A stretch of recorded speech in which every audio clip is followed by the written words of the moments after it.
The Girl Who Sang in the Goat House, Week 1. I'm going to name an activity, and if you did it today, raise your hand. Raise your hand if you brushed your teeth. Raise your hand if you ate breakfast this morning. Raise your hand if you go to school. Good job, you can put your hands down. A lot of us have those things in common, but did you know that there are people around the world who don't live like us? Children all around the world learn in many different ways. You might study in a classroom or on a computer.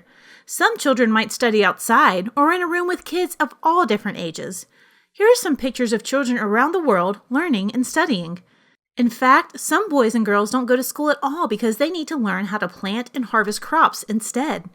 In some countries, all the people in the village get together every night to eat supper. But they don't use tables, plates, forks, and knives. They all eat straight from a large pot with their hands.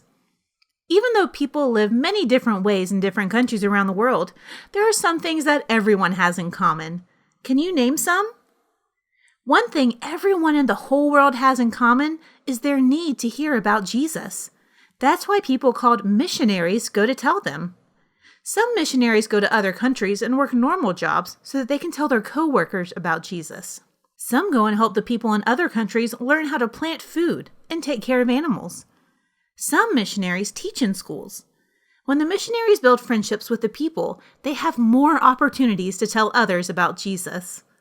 Over the next few weeks, we're going to hear about a girl who made friends with a missionary named Miss Frances.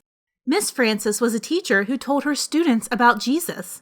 They lived in a country in Africa called Nigeria. Can you say that with me? Nigeria.